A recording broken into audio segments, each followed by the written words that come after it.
Hello and welcome back to a new video. आज के video में हम करेंगे एनर्जी लॉस इन कैपेसिटर्स। ये लेक्चर जुड़ा हुआ है इसके प्रीवियस वाले लेक्चर से। तो वहाँ उस लेक्चर में मैंने आपको बताया था कि जब दो कैपेसिटर्स जिसको अलग अलग चार्ज करके हमने रखा है उसको जब हम पैरेलल में कनेक्ट करते हैं तो क्या होता है। तो होता यह है कि जब पॉजिटिव प्लेट, देखो दो सिचुएशन इसमें बनता है। केस वन, जब पॉजिटिव प्लेट को पॉजिटिव प्लेट से कनेक्ट करो। दूसरा केस, जब पॉजिटिव प्लेट को नेगेटिव प्लेट से कनेक्ट करो। ये दूसरा सिचुएशन मैं डिस्कस करूंगा थोड़ी देर बाद। पहले फ़िलहाल ये सिचुएशन ले लेते हैं। तो हमने मान रखा है यहाँ पे कि इस कैपेसिटर के ऊपर V1 वोल्टेज है, इस कैपेसिटर के ऊपर V2 वोल्टेज है। मतलब इस कैपेसिटर को V1 वोल्टेज देकर हमने चार्ज किया, फिर इस कैपेसिटर को हमने दूसरा वोल्टेज V2 देकर चार्ज किया। तो ऑब्वियस सी बात है कि इन दोनों कैपेसिटर के ऊपर चार्ज अलग अलग स्टोर हुआ होगा क्योंकि दोनों का वोल्टेज अलग अलग है। तो हम मान लेते हैं इसके ऊपर ज़्यादा चार्ज हमने स्टोर कर रखा है और इसके ऊपर हमने कम चार्ज को स्टोर कर रखा है। अब क्या करने वाले हैं, हम दोनों कैपेसिटर्स को पैरेलल में कनेक्ट करेंगे। तो इस तरह से पहला connection, positive plate of first capacitor will be connected to the negative plate, will be connected to the positive plate of the second capacitor. Positive से कनेक्टेड, नेगेटिव से connected. This is our connection number 1, case 1। Now what will happen over here, the charges will flow from higher potential to lower potential. मान लेते हैं कि इसका potential ज़्यादा था क्योंकि चार्ज इसमें ज़्यादा स्टोर हुआ है। तो चार्ज ज़्यादा स्टोर हुआ है मतलब उसका पोटेंशियल भी ज़्यादा है। इसका पोटेंशियल ज़्यादा है, इसका पोटेंशियल कम। तो this is at high potential and this is at low potential. Initially connection के बाद ऐसा नहीं होगा। Initially this is at high potential. जैसे दोनों को कनेक्ट करोगे तो चार्ज का फ्लो होगा from high potential to low potential. अब उसके बाद क्योंकि चार्ज फ्लो कर रहा है वायर के थ्रू और वायर में होता है रेजिस्टेंस, वायर ओपोज करता है, जो रेजिस्टिविटी एक नेचर होता है वायर का, वो सब पढ़ेंगे हम लोग चैप्टर नंबर 3 में। एनीवेज, जब चार्जेस फ्लो होगा यहाँ से तो वायर गर्म होने लगेगा और हीट का लॉस होगा, एनर्जी का लॉस होगा इनफैक्ट। तो एनर्जी लॉस होने लगेगा, एनर्जी खर्च होने लगेगा, जिसके कारण हीट रिलीज होगा, इलेक्ट्रोमैग्नेटिक वेव्स रिलीज होगा। ये सब रिलीज होने लगता है, मतलब डिसिपेट होने लगता है, या फिर हम बोले खर्च होने लगता है, एनर्जी का लॉस होने लगता है। तो वो एनर्जी लॉस हमें निकालना है यहाँ पे। अब जैसे कि प्रीवियस लेक्चर में हमने देखा कि जब पैरेलल कनेक्शन दिया जाता है तो दोनों कैपेसिटर्स एक सेम पोटेंशियल पे काम करता है। वो सेम पोटेंशियल कौन सा पोटेंशियल है, यहाँ पे V, वो सेम पोटेंशियल है V। ये कॉमन पोटेंशियल कहलाता है, जिसका फॉर्मूला बन जाता है पॉजिटिव के केस में V is equal to Q1 C1 plus C1, एक सेकेंड देना, एक सेकेंड, C1 क्या लिख रहे हैं, potential is Q net divided by C net. So C1 V1 plus C2 V2 divided by C1 plus C2। Yes, this is the exact formula. जब positive terminal को positive terminal से या positive plate को positive plate से connect किया जाए तो common potential ये आता है। अगर ये पॉजिटिव को नेगेटिव से कनेक्ट कर दोगे तो बीच में माइनस लगाना पड़ेगा, देखना पड़ेगा किसका चार्ज ज़्यादा है। जिसका चार्ज ज़्यादा, सपोज इस वाले चार्ज का ज़्यादा है तो Q1 माइनस Q2 कर देना, ठीक है। तो ये सब चीज़ हमने लास्ट लेक्चर में देख लिया है। तो एक बार आपको अगर ये सब नहीं पता बेसिक चीज़ें तो अब देख लेना। अब यहाँ पे हमारा मेन जो टारगेट है, हम फाइंड करना चाहते हैं कितना एनर्जी का लॉस हुआ। अब ज़रा देखो, energy stored in the capacitor, उसका फॉर्मूला ज़रा देख लेते हैं। ये होता है energy stored in a capacitor in the form of potential energy, electrostatic potential energy. Capacitor के अंदर एनर्जी स्टोर होता है in the form of electrostatic potential energy. तो उसको रिप्रेजेंट कर लेते हैं हम अभी के लिए E से। So this is equal to half C V square and we already know that Q is equal to C into V। ये फॉर्मूला हमें पता है, कितना चार्ज होगा कैपेसिटर में स्टोर्ड तो उसका कैपेसिटेंस और उसका वोल्टेज मल्टीप्लाई कर दो, ये निकल आता है। यहाँ से आप C को हाफ C V को साथ रखो और एक V को अलग कर लो। तो इस CV के प्लेस पे हम Q लिख सकते हैं, मतलब half into Q into V। तो ये हो गया फर्स्ट फॉर्मूला एनर्जी का, ये हो गया सेकंड फॉर्मूला एनर्जी का। मैं बेसिक रिवीजन करा दे रहा हूँ एनर्जी का, उसके बाद हम इस टॉपिक पे आएंगे। तो एक एनर्जी का ये फॉर्मूला होगा, एक एनर्जी का ये फॉर्मूला होगा। अब और देखो, इस V को यहाँ से निकाल कर लिखो। यहाँ पे हम लिख सकते हैं V is equal to Q divided by C। So this one इसका वैल्यू इसमें पुट करो। सो ये आ जाएगा हाफ Q इंटू V के प्लेस पे Q by C, Q divided by C। So that will give you half Q square by C। So this is energy का दूसरा formula and this is energy का तीसरा formula. तो 3 formula कुल यहाँ पे है। आपको ये सब अगर लिखना है तो आप फटाफट लिख लो। हम स्टार्ट करते हैं कि एनर्जी का लॉस क्या होगा। अब देखो, मान लेते हैं कि इनिशियली जो उस कैपेसिटर में एनर्जी है वो कितना है वो देख लेते हैं। मान लो कि इसमें एनर्जी है, energy E1 is equal to half C1 V1 square. इस कैपेसिटर का कैपेसिटेंस C1, इस कैपेसिटर का वोल्टेज मतलब पोटेंशियल डिफरेंस V1। ये हो गया energy in the first capacitor. Energy in the second capacitor का relation E2 is equal to half into C2 V2 का स्क्वायर। ये energy in the second capacitor. ये फर्स्ट कैपेसिटर के ऊपर एनर्जी है, ये सेकेंड कैपेसिटर के ऊपर एनर्जी है। टोटल एनर्जी इस कैपेसिटर में इनिशियल स्टेट पे क्या होगा, E initial, just a second let me see, it is not visible, okay, इसे यहाँ से हटाते हैं, इसको यहाँ पे लिखते हैं। इनिशियल एनर्जी जब कैपेसिटर को कनेक्ट किया गया तो इनिशियली इसके ऊपर क्या एनर्जी है वो देख लेते हैं। हो जाएगा E1 प्लस E2। इनिशियली इसके ऊपर है एनर्जी, ये वाला एनर्जी प्लस ये वाला एनर्जी, इस पूरे को एक सिस्टम मान लेते हैं, टोटल एनर्जी निकाल लेते हैं E1 प्लस E2। ये हो गया इनिशियल, इसके ऊपर क्या एनर्जी है वो, तो इसका फॉर्मूला देखो, EI मतलब initial energy is equal to half C1 V1 square plus half C2 V2 का स्क्वायर। ये इनिशियल एनर्जी है इस कैपेसिटर के ऊपर। अब आगे हम क्या करने वाले हैं वो ज़रा देख लेते हैं। ये क्या हो गया,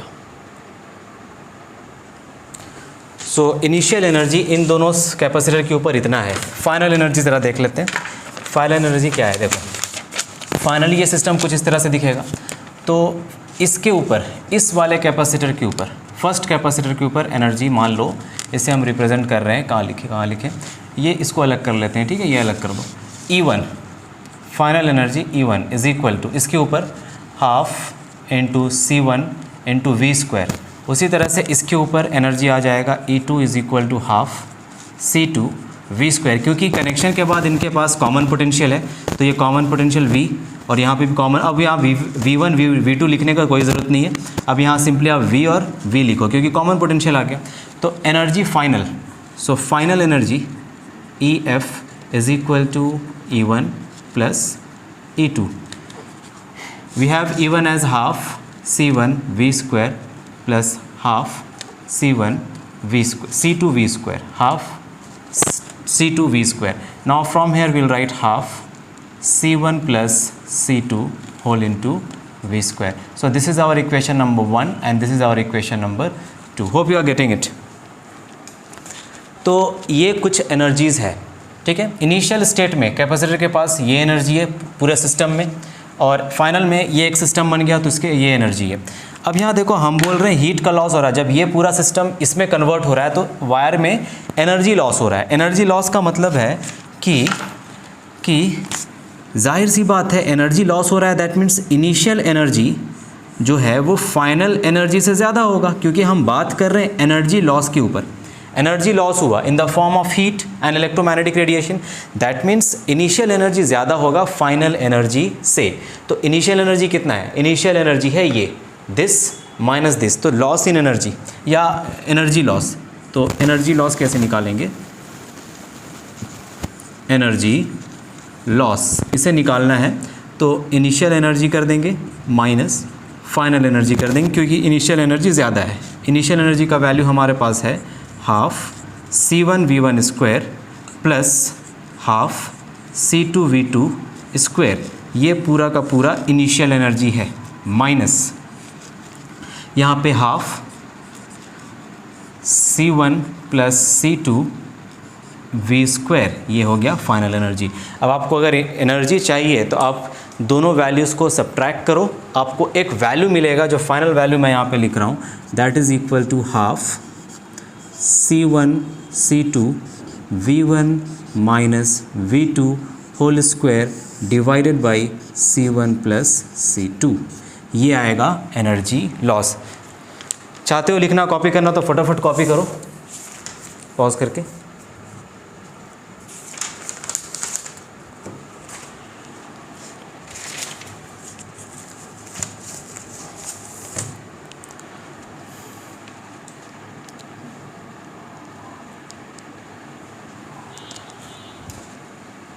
चलो हो गया। जब पॉजिटिव प्लेट से कनेक्टेड होगा तो एनर्जी लॉस इतना आता है। ये कहाँ से आया? तो जब आप इस पूरे वैल्यू को सॉल्व करोगे,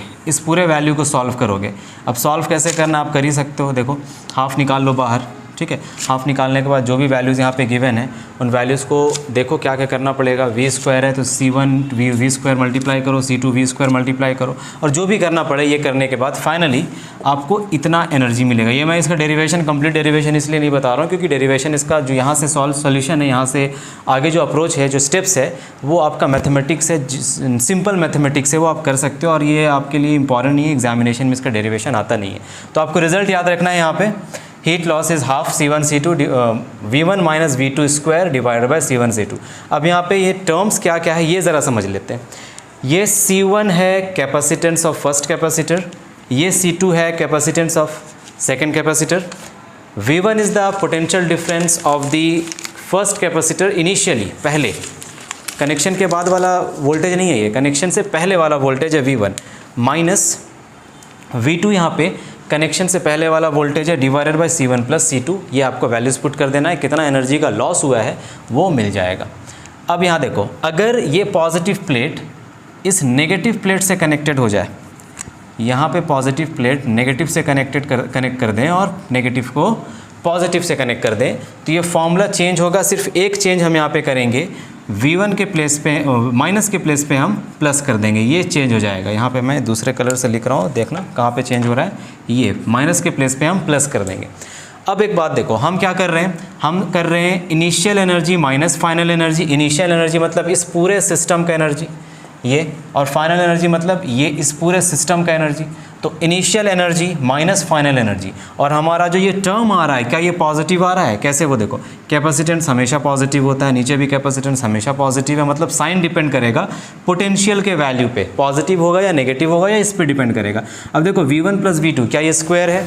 अब स्क्वायर किसी भी नंबर का स्क्वायर, नेगेटिव का स्क्वायर भी पॉजिटिव होता है, पॉजिटिव का स्क्वायर भी नेगेटिव होता है, तो एनर्जी हर हाल में पॉजिटिव एनर्जी मिल रहा है क्या, मतलब E1 ज़्यादा है और EF कम है, इसीलिए हमें हमेशा पॉजिटिव एनर्जी मिल रहा है। तो हम बोल सकते हैं कि इनिशियल स्टेट में कैपेसिटर में ज़्यादा एनर्जी होता है और फाइनली जब कैपेसिटर को कनेक्ट कर दिया जाता है पैरेलल में इस तरह से, तो एनर्जी उसका घट जाता है, क्योंकि एनर्जी का लॉस होता है in the form of heat और इलेक्ट्रोमैग्नेटिक रेडिएशंस। तो ये था थियोरी पार्ट, सिर्फ आपको ये चेंज कर लेना है, माइनस के प्लेस पे यहाँ प्लस कर देना। जब ये पॉजिटिव नेगेटिव से कनेक्टेड होगा तो माइनस के प्लेस पे प्लस हो जाएगा। अब इससे रिलेटेड एक क्वेश्चन जो NCERT में गिवन है वो क्वेश्चन कर लेते हैं हम लोग।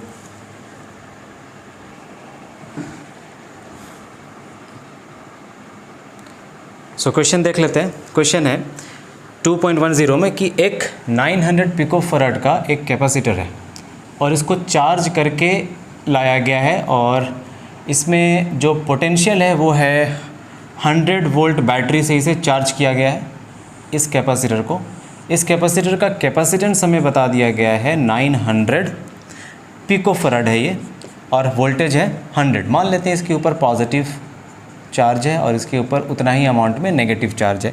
पहला क्वेश्चन बोलता है कि how much electrostatic energy is stored in it. इस कैपेसिटर में कितना इलेक्ट्रोस्टैटिक एनर्जी स्टोर्ड है। तो इसको निकालने के लिए हम देखो फॉर्मूला यूज़ करेंगे, electrostatic energy stored is half into CV², क्योंकि हमें V पता है और C पता है, तो इस फॉर्मूले का यूज़ करेंगे। So from you will write half into capacitance है पिकोफैराड में, सो 900 पिकोफैराड इंटू वोल्टेज है 100 का स्क्वायर, 100 इंटू 100। अब यहाँ से 9/2 आ जाएगा 4.5 into 1 2 3 4 5 6 10 to the power 6 pico joule, and we know that 1 pico joule is equal to 10 to the power -12 joule. तो इस वाले वैल्यू को हम यहाँ पुट कर देंगे, हम जूल्स में आंसर निकाल लेते हैं। So 4.5 into 10 to the power 6 into 10 to the power -12 joules. So will get 4.5 into 10 to the power -6 joules.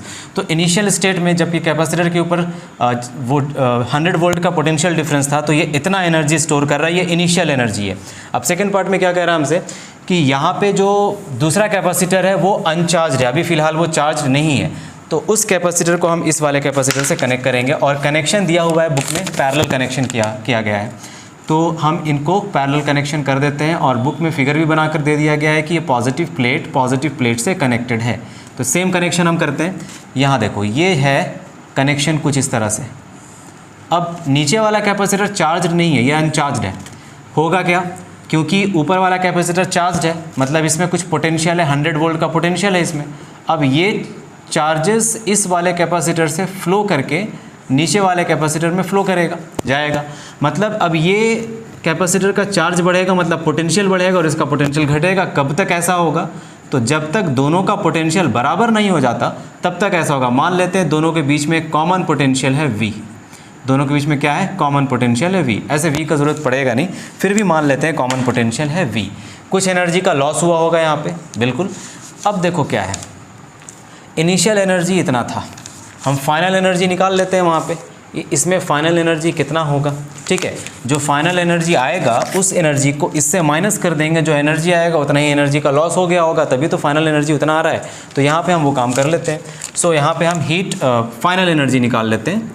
Final energy हम निकाल लेते हैं, इस पूरे सिस्टम का एनर्जी निकाल लेता हूँ। एनर्जी इज़ इक्वल टू, हमें पता है जब इस तरह से कनेक्शन दिया जाता है तो एनर्जी का फॉर्मूला होता है half C1 into C2 V1 minus V2 का whole square divided by C1 plus C2।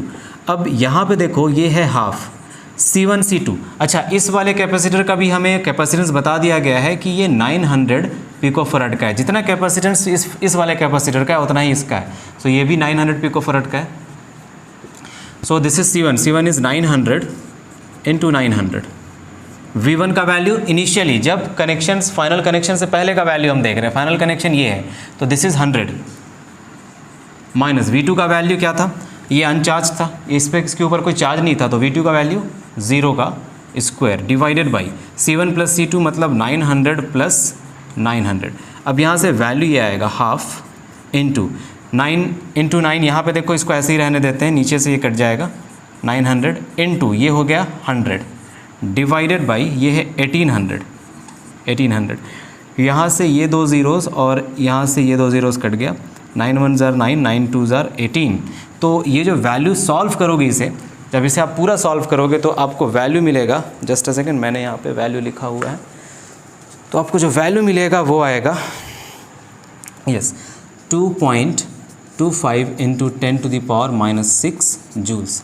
आप इसे सॉल्व करोगे और पिको जूल से जूल में कन्वर्ट कर दोगे, क्योंकि ये 900 पिको फैराड में, पिको फैराड में तो आंसर भी पिको जूल में आएगा, तो आपको इसे मल्टीप्लाई करना पड़ेगा 10⁻⁻12 में।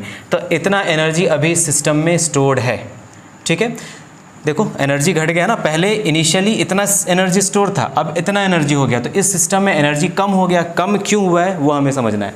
कम इसलिए हुआ है क्योंकि एनर्जी का लॉस हुआ है, यहाँ पे एनर्जी इज़ लॉस्ट, इसीलिए कम हुआ। पहले इतना था इस सिस्टम, इनिशियली इतना था, ठीक है। दूसरे वाले कैपेसिटर में कोई चार्ज ही नहीं था, तो उसमें कोई एनर्जी होगा नहीं। तो अगर दूसरा कैपेसिटर भी लेकर के एक सिस्टम बनाओगे तो इसके ऊपर कुछ एनर्जी होगा, इसके ऊपर कुछ एनर्जी होगा, दोनों को ऐड कर दो, एनर्जी इतना ही मिलेगा, क्योंकि दूसरा वाला कैपेसिटर अनचार्ज था, उसमें कोई एनर्जी भी नहीं था। चार्ज रहता तब कुछ एनर्जी होता उसके ऊपर, तो उसमें कोई एनर्जी था नहीं। तो ये कुछ एनर्जी था इनिशियली, अब फाइनली इतना एनर्जी आया, जब हम इसका एनर्जी निकालते हैं तो ये आया, ठीक है। तो अब ये बताइए कि बचा हुआ एनर्जी गया कहाँ, ये कम एनर्जी आ रहा है, बाकी एनर्जी कहाँ गया, तो वो सब एनर्जी लॉस हो गया, मतलब हीट के फॉर्म में, इलेक्ट्रोमैग्नेटिक रेडिएशन के फॉर्म में एनर्जी का लॉस हुआ है। तो यहाँ पे आप एनर्जी लॉस सिंपली इस तरह से निकाल सकते हो क्या, सिंपली आप, एक और बात यहाँ पे, एक्चुअली यही है एनर्जी लॉस का फॉर्मूला। ये जो फॉर्मूला है, इसी फॉर्मूले को हम बोलते हैं एनर्जी लॉस का, ये फॉर्मूला है। हीट लॉस हमको निकालना था, हीट लॉस निकालेंगे तो कैसे निकालेंगे, एक सेकंड, शायद आप कंफ्यूज हो रहे होगे यहाँ पे, तो इसको मैं मिटा देता हूँ। देखिए क्या है कि हम जानते हैं कि heat loss is equal to, देखो यहाँ पे heat loss is equal to, या energy loss is equal to, energy loss is equal to कितना होता है, initial energy minus final energy, यही तो होता है। आपको चाहिए फाइनल एनर्जी, क्योंकि हम जानना चाहते हैं कि इसमें कितना एनर्जी स्टोर किया गया है, तो इस इक्वेशन को चेंज कर दो। एनर्जी लॉस, इसे EL से रिप्रेजेंट कर रहे हैं, एनर्जी लॉस EI को इधर ले आ रहे हैं, तो माइनस ऑफ EI हो गया, that is equal to minus of EF। हमें सिर्फ EF चाहिए, तो साइन नेगेटिव से पूरे इक्वेशन को मल्टीप्लाई करो, तो ये बन जाएगा E initial minus energy loss is equal to E final. Final energy ये हो गया। ये जो इनिशियल एनर्जी है ये इनिशियल एनर्जी कितना आया था, वो इनिशियल एनर्जी आया था, अभी हमने यहाँ पे हीट लॉस निकाला था ना, इनिशियल एनर्जी आया था 4.5 इंटू 10⁻⁻6 जूल, माइनस एनर्जी का लॉस कितना था, तो एनर्जी लॉस हम इस फॉर्मूले से निकाल कर लाएँ और ये आ गया था 2.25 into 10⁻⁻6 joules, which is equal to final energy of this system. तो फाइनल एनर्जी इसको और इसको माइनस करोगे तो देखो क्या ये जस्ट ये वाला वैल्यू क्या इसका जस्ट आधा है, तो this minus this will be equal to 2.25 into 10⁻⁻6 joules का एनर्जी होगा फाइनली इस सिस्टम में। आपको पूछा गया था कि आप बताओ कि इस सिस्टम में फाइनली कितना एनर्जी बचेगा, एनर्जी लॉस के बाद कितना एनर्जी बचेगा, तो ये फॉर्मूला यूज़ करेंगे, energy loss is equal to EI minus EF, यहाँ से सॉल्व करेंगे तो आपका ये वैल्यू निकल कर आ जाएगा। होप आप समझ गए हो ये कॉमन पोटेंशियल और कनेक्शन ऑफ कैपेसिटर्स का टॉपिक। सो एक बार फिर से इस क्वेश्चन को ट्राई करना एंड होप आपको समझ आ गया होगा। सो प्लीज़ एक बार अगर ये टॉपिक देखने से पहले, ये लेक्चर देखने से पहले, इससे पहले वाला लेक्चर आपने नहीं देखा है तो वो ज़रूर देख लेना, कॉमन पोटेंशियल वाला। हालांकि यहाँ कॉमन पोटेंशियल हमने यूज़ नहीं किया है बट वो भी ज़रूरी है। ठीक है, फिर मिलते हैं फिर नेक्स्ट लेक्चर में, देखते हैं और कौन सा टॉपिक बच रहा है इस चैप्टर में और उस टॉपिक को कंप्लीट कराया जाएगा। इसके बाद हम शुरू करेंगे current electricity chapter number 3। Till then, thank you very much, stay motivated and keep improving. Thank you very much.